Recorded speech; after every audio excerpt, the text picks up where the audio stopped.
সেজুতি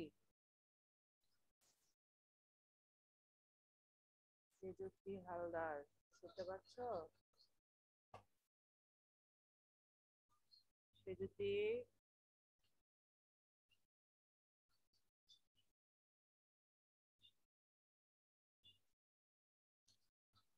সেজুতি হালদার,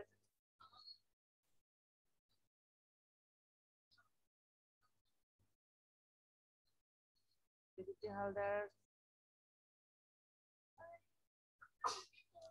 সেজুতি হালদার কথা শোনা যাচ্ছে?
হ্যালো,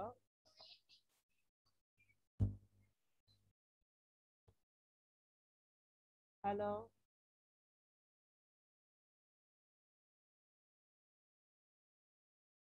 সেজুতি হালদার, তুমি কি শুনতে পাচ্ছ? হ্যাঁ, হ্যালো। তো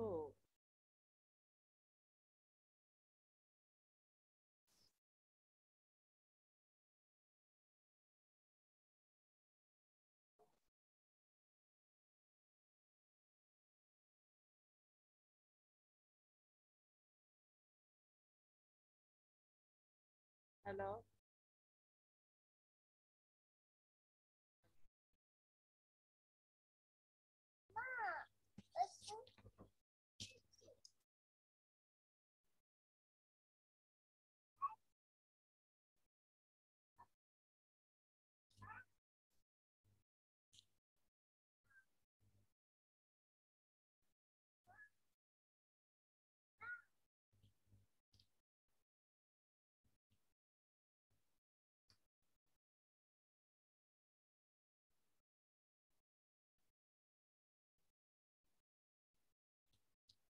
হ্যালো।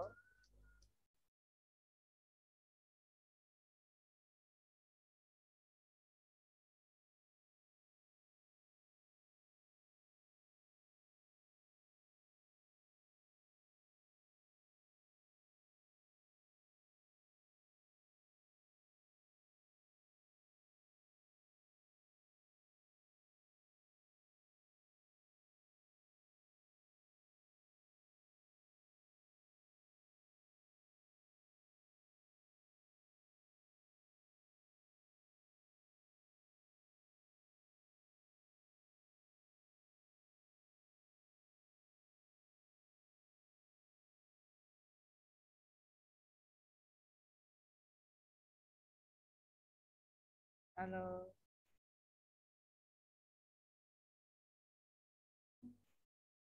জয়েন করেছে, মনে হয় না যে ওর ইয়েতে আছে।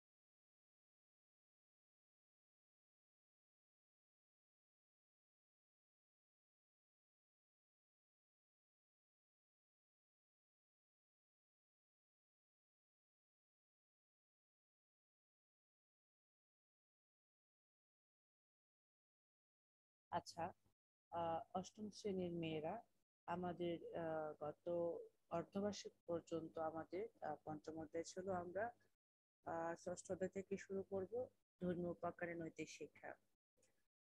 তো ধর্মীয় উপাখ্যানের নৈতিক শিক্ষা, আমরা নৈতিক শিক্ষা মানে কি জানি যে নীতি, যেটা নীতি সম্পর্কিত যে শিক্ষা সেটাই কি নৈতিক শিক্ষা। নীতি শিক্ষা যেটা, সেটাই হচ্ছে যে নৈতিক শিক্ষা। নৈতিকতা কি? নৈতিকতা বা নীতিটা একটা ধর্মের অঙ্গ। তাই তাই নৈতিক শিক্ষাও ধর্মের অঙ্গ, তাই না? যত শিক্ষা গ্রহণ করো হোক না কেন, কেউ যদি নৈতিকতা অর্জিত না হয়, যত শিক্ষাই গ্রহণ করা হোক, কেউ যদি নৈতিকতা সে যদি ভালো না হয়, হ্যাঁ, সে যদি ভালো না হয়, তাহলে আসলে সে শিক্ষাটা কি, সেই শিক্ষাটা মূল্যহীন। যদি সে শিক্ষায়, যত শিক্ষা গ্রহণ করতো, যদি তার মধ্যে নৈতিকতা না থাকে, তাহলে সেই শিক্ষাটা হয়ে যাবে কি মূল্যহীন। হিন্দু ধর্ম বিষয়ক গ্রন্থসমূহ উপাখ্যানের মধ্যে দিয়েও নৈতিক শিক্ষা প্রদান করা হয়েছে। এই অধ্যায়ে আমরা কি করব? আমরা দেশপ্রেম ও নৈতিক গুণের ধারণা এবং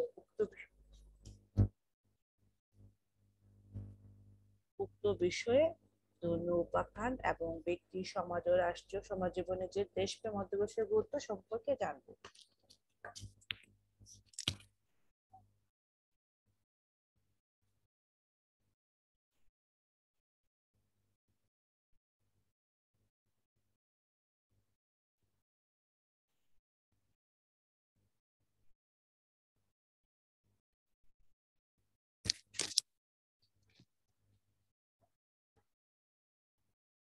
তাহলে আমরা এই অধ্যায়ে আমরা দেশপ্রেম এবং অধ্যবসায় আমরা এই সম্পর্কে দুইটি ব্যাখ্যা করতে পারবো অধ্যায় শেষে।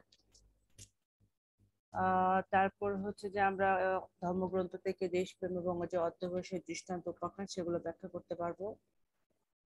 তারপরে কি আছে, উপাখ্যানে যে বর্ণিত ঘটনা যে নৈতিক শিক্ষা সেটাও ব্যাখ্যা করতে পারবে। ব্যক্তি, সমাজ এবং রাষ্ট্রীয় জীবনে যে দেশপ্রেম এবং অধ্যবসায়ের গুরুত্ব সেটাও ব্যাখ্যা করতে পারবে। এই সমাজ, এই রাষ্ট্র, এই চলতে গেলে যে মানুষের মধ্যে দেশপ্রেম প্রয়োজন, সেগুলো আমরা এই অধ্যায় শেষে আমরা বুঝতে পারবো। তাহলে আমরা পার্ট একে আমরা কি করবো, যে দেশপ্রেম। দেশপ্রেম বলতে কি বোঝায়? হ্যাঁ, দেশপ্রেম সম্পর্কে লিখো। তো আমরা কি বলবো, যে দেশপ্রেম বলতে বোঝায় দেশের প্রতি ভালোবাসা। দেশপ্রেম কি? দেশকে ভালোবাসা। যে দেশে জন্মগ্রহণ করবে সে দেশের প্রতিটি মানুষ, মাটি, জল, আলো, বাতাস, গাছপালা, পশু পাখি সবকিছুকে ভালোবাসার মানে হচ্ছে কি দেশপ্রেম, তাই না? তাহলে কি আছে, যে মানুষ যে দেশে জন্মগ্রহণ করে তার মাটি, জল, আলো, বাতাস তার দেহকে পুষ্ট করে তাকে বাঁচিয়ে রাখে। বড় হয়ে মানুষ তার মাতৃভূমির প্রতি কি করে, মমত্ব অনুভব করে। মানুষ যে দেশে জন্মগ্রহণ করে তাকে কে বাঁচিয়ে রাখে? দেশের, সে দেশে তার মাটি, জল, আলো, বাতাস সবকিছু তো তাকে তাকে সবকিছু নিয়েই সে বেঁচে থাকে, সবকিছু তাকে বাঁচিয়ে রাখে। বড় হয়ে মানুষ কি করে, মানুষ তার সেই মাতৃভূমির প্রতি যে মমত্ব সেটা অনুভব করে। মাতৃভূমির এই মমত্ব বোধটাই হচ্ছে যে দেশপ্রেম। দেশ ও জাতির দেশ ও জাতির মঙ্গলের জন্য নিজেকে উৎসর্গ করার নামে হচ্ছে কি দেশপ্রেম। দেশ ও জাতির মঙ্গলের জন্য যে নিজেকে উৎসর্গ করা, সেটাই হচ্ছে দেশপ্রেম। তাহলে দেশপ্রেম কি ধর্মের অঙ্গ? ধর্মগ্রন্থে কি আছে, যে জননী জন্মভূমিশ্চ স্বর্গাদপি গরীয়সী, অর্থাৎ কি, যে জননী ও জন্মভূমি স্বর্গের চেয়েও বড়। জননী ও জন্মভূমি কি স্বর্গের চেয়েও বড়। তাই যিনি দেশপ্রেমিক তিনি দেশের স্বার্থকে ব্যক্তি স্বার্থের ঊর্ধ্বে স্থান দেন। জননী জন্মভূমির চেয়েও বড়, তাহলে স্বর্গের চেয়েও বড় জননী আর জন্মভূমি, মানে মা আর এই দেশ, যে দেশে মানুষ জন্মগ্রহণ করে সেটা স্বর্গের চেয়েও তার কাছে বড় হয়। যিনি দেশপ্রেমিক তিনি দেশের স্বার্থকে ব্যক্তি স্বার্থের ঊর্ধ্বে স্থান দেন, মানে যিনি দেশপ্রেমিক তিনি দেশের স্বার্থের চেয়ে নিজের স্বার্থটা কখনোই বড় করে দেখেন না। সবসময় দেশের স্বার্থটাই বড় করে দেখেন।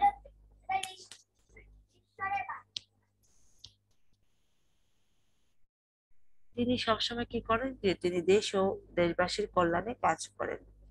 দেশের কোনো বিপদে দেশপ্রেমে কখনো নীরব থাকতে পারেন না। দেশে যখন কোনো বিপদ আসে তখন কি করেন তিনি, যদি সে দেশপ্রেমিক হোক সে কখনোই নীরব থাকতে পারেন না। তিনি দেশের জন্য কাজ করেন, নিজের জীবনের বিনিময়ে তিনি সেই বিপদে ঝাঁপিয়ে পড়েন। দেশের মঙ্গলের জন্য প্রয়োজন হলে নিজের জীবন বিসর্জন দিতেও দ্বিধাবোধ করেন না। দেশপ্রেম মানব জীবনের একটি মহৎ গুণ। পৃথিবীতে যত মহাপুরুষ জন্মগ্রহণ করেছেন সকলে কি ছিলেন? সবাই ছিলেন দেশপ্রেমিক। তাহলে পৌরাণিক যুগে দেখো জনা, বিদুলা, কার্তবীর্যার্জুন প্রমুখ দেশপ্রেমের পরিচয় দিয়েছেন। একালে এ মহাদেশে মহাত্মা গান্ধী, ক্ষুদিরাম, আমরা মহাত্মা গান্ধীর নাম শুনেছি, ক্ষুদিরাম, মাস্টারদা সূর্য সেন, প্রীতিলতা, রানী রাসমণি, চিত্তরঞ্জন দাস, বাঘা যতীন, তারপর কি রফিক, সালাম, শফিক, বরকত, জব্বার, শেখ মুজিব, জাহানারা এবং আরো অনেকে নাম উল্লেখ করা আছেন যারা দেশপ্রেমিক হিসেবে পরিচয় দিয়েছেন, যারা নিজের জীবনের বিনিময়ে, হ্যাঁ, আহ, দেশের জন্য কাজ করেছেন, দেশের জন্য জীবন দিয়েছেন। দেশ ও জাতির জন্য তাদের অবদান কি থাকবে স্বর্ণাক্ষরে ইতিহাসের পাতায় লেখা রয়েছে। মানুষ তাদের স্মরণ করে এবং তাদের প্রদর্শিত পথে চলতে চেষ্টা করে। তাহলে এখানে আমরা একজন দেশপ্রেমিকের সম্পর্কে আমরা জানবো। তুমি তোমার জানা একজন দেশপ্রেমিকের অবদান সম্পর্কে এখানে 5টি বাক্য লিখবে। তাহলে আমরা এখানে দেখবো যে কার্তবীর্যার্জুন দেশপ্রেম। কার্তবীর্যার্জুন নামে যে একজন রাজা ছিলেন, তার দেশপ্রেমের কথা আমরা এখন এখানে জানবো। প্রাচীনকালে প্রাচীনকালে চন্দ্রবংশীয় এক রাজা ছিলেন, তার নাম কি ছিল? কার্তবীর্যার্জুন।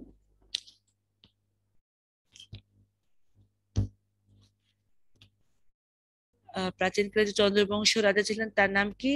কার্তবীর্যার্জুন। তিনি ছিলেন যেমন কর্তব্যপরায়ণ তেমনি বীর ও দেশপ্রেমিক। রাজকার্যে ক্লান্তি দূর করার জন্য তিনি একবার রাজধানীর বাইরে অবকাশ যাপন করতে করছিলেন। তিনি রাজকার্যে তিনি ছিলেন খুবই কর্তব্যপরায়ণ, বীর এবং দেশপ্রেমিক। রাজকার্যে কাজ করতে করতে যখন ক্লান্ত হয়ে গেলেন তখন তিনি একবার রাজধানীর বাইরে, মানে তার রাজ্যের বাইরে, হ্যাঁ, তিনি কিছু সময় কাটানোর জন্য গিয়েছিলেন।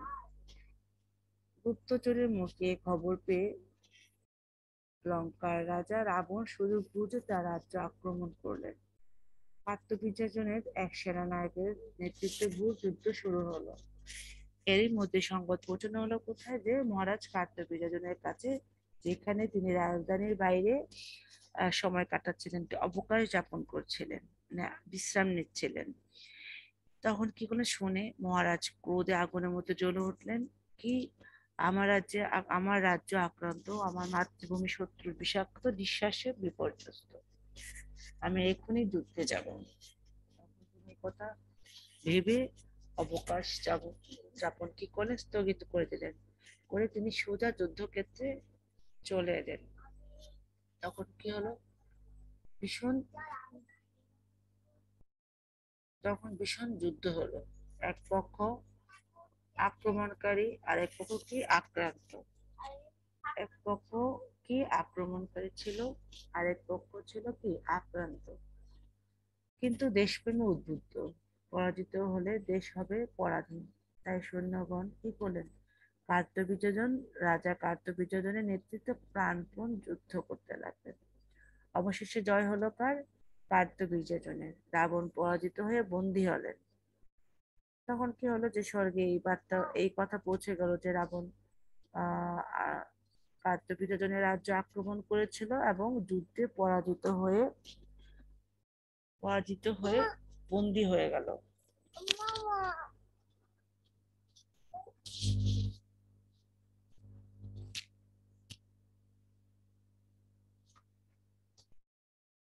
তখন একথা শুনে মহামুনি পুলন্তের কানে গেল। তিনি এ সময় স্বর্গলোকে ছিলেন। রাজা রাজা পুলস্ত্যের নাতি তিনি ছিলেন। তাই তার খুব দুঃখ হলো, তিনি স্বর্গ থেকে চলে এলেন কার্তবীর্যজনের রাজসভায়। কার্তবীর্যজন কি করলো, প্রণন্দকে দেখে যথাযোগ্য মর্যাদা দিয়ে তাকে বললেন যে, কি সৌভাগ্য আমার যে মেঘ না চাইতেই জল। এই কথা বলে তিনি পুলস্ত্যকে সাষ্টাঙ্গে প্রণাম করলেন। কার্তবীর্যজন তার প্রতি সন্তুষ্টি রেখে পুলস্ত্যকে তখন বললেন যে, তুমি দেবতাদের প্রিয়, ত্রিভুবন তোমার যশ কীর্তনে মুখরিত। রাবণ আমার নাতি, তো তাকে পরাজিত করে তুমি বন্দি করে কারাগারে রেখেছো, তাই আমি তার মুক্তি চাই বর্ষ। কার্তবীর্যজন বললেন।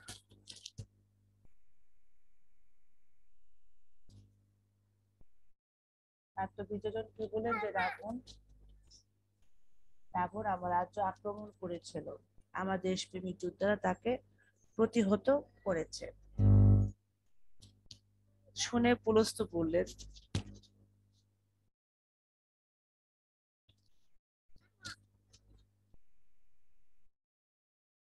তোমার গভীর দেশপ্রেম আর বীরত্বের কাছে রাবণ পরাজিত হয়েছে।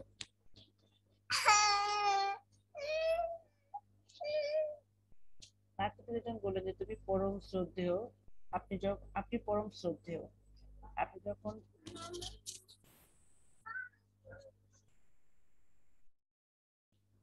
আপনি যখন রাবণের আপনি যখন রাবণের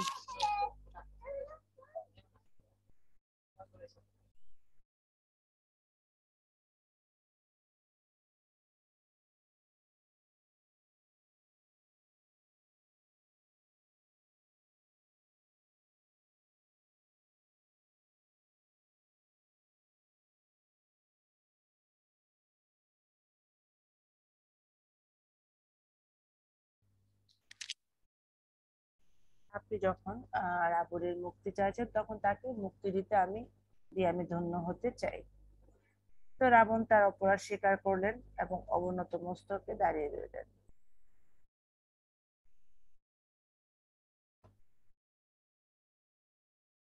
পুলস্ত্য কি করলেন, তোমাদের উভয়ের কল্যাণ হোক। পুলস্ত্যের মাধ্যমে অগ্নি সাক্ষী করে কার্তিবীর্যজন সাথে রাবণের মৈত্রী স্থাপিত হলো। পুলস্ত্য বিদায় চাইলেন কার্তিবীর্যজনের কাছে। তখন কার্তিবীর্যজন আর রাবণ কি করলেন, তাকে প্রণাম করে বিদায় দিলেন।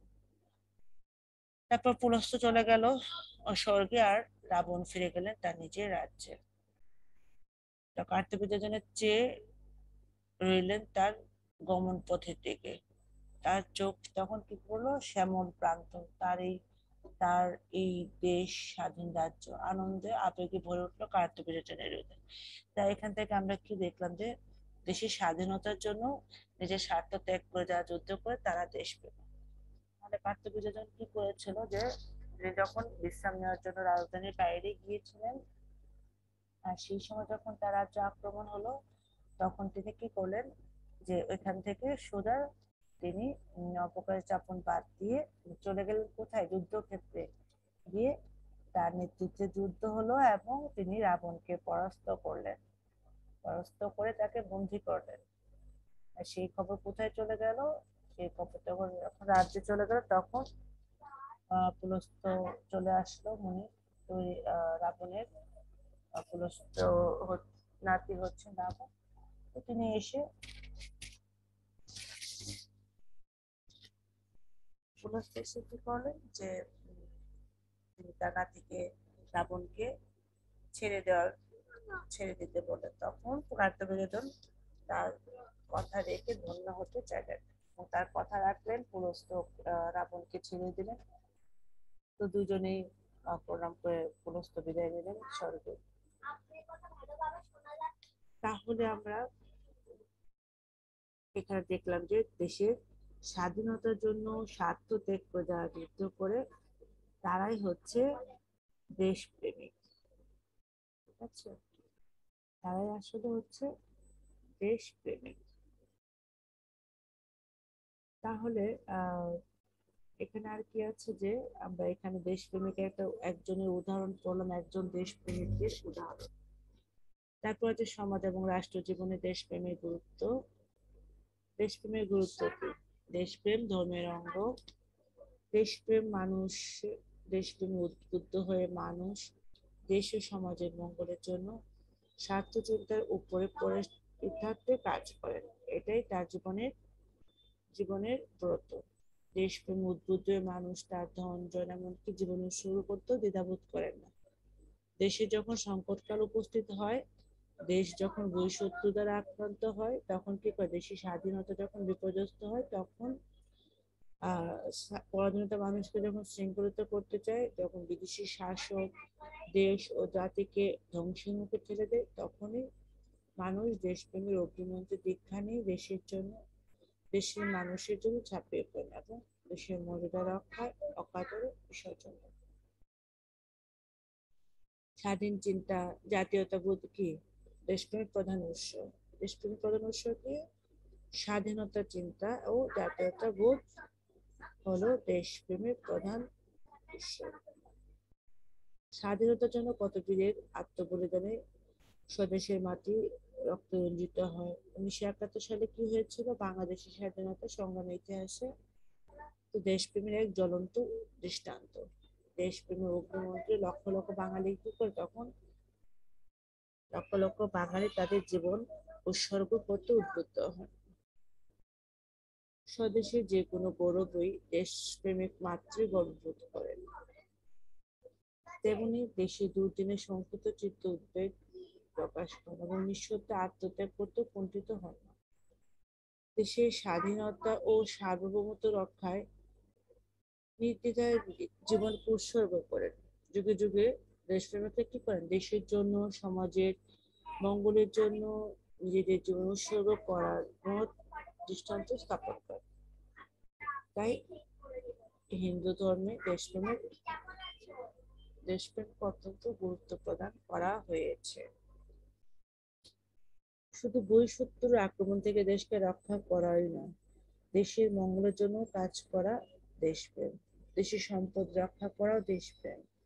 দেশের উন্নতির জন্য দায়িত্ব কর্তব্য পালন করার মধ্য দিয়েও দেশপ্রেমের প্রকাশ ঘটে।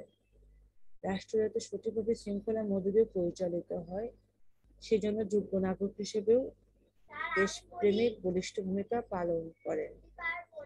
নিজের নিজের দেশের কল্যাণের জন্য দক্ষ নাগরিক হিসেবে নিজেকে গড়ে তুলতে হয়। কেবল নিজের এবং নিজের পরিবারের স্বার্থ দেখলেই চলে না, সমাজ এবং রাষ্ট্রের মঙ্গলের কথাও ভাবতে হয়। সমাজ তথা রাষ্ট্রের উন্নয়ন সাথে সচেষ্ট থাকতে হয়। এর নামই হচ্ছে কি দেশপ্রেম। তাহলে আজকে আমরা 64 পৃষ্ঠা পর্যন্তই পড়বো। মেয়েরা তোমরা এতটুকু ভালো করে পড়ো। তোমরা এর মধ্যে থেকে তোমরা দেশপ্রেম সম্পর্কে আহ জানলে যে কিভাবে দেশপ্রেম প্রকাশ করা যায়। তোমরা একজন যোগ্য নাগরিক হিসেবে গড়ে উঠবে। তোমরাও দেশের জন্য কাজ করবে, আহ দেশের দেশের স্বাধীনতা রক্ষা করবে, দেশের সম্পদ রক্ষা করবে, দেশের মানুষের জন্য কাজ করবে, দেশের ভালো মঙ্গলের জন্য কাজ করবে। সবকিছুই দেশপ্রেম। তাহলে আজকে মেরে এতটুকুই, তোমরা এতটুকু পড়ো। 64 পৃষ্ঠা তাহলে আজকে এতটুকুই। তোমরা ভালো থাকো, সুস্থ থাকো, নিরাপদে থাকো।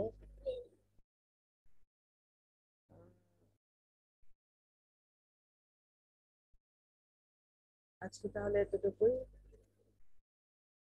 ধন্যবাদ। ধন্যবাদ সবাইকে। তোমরা ভালো থাকো। নমস্কার।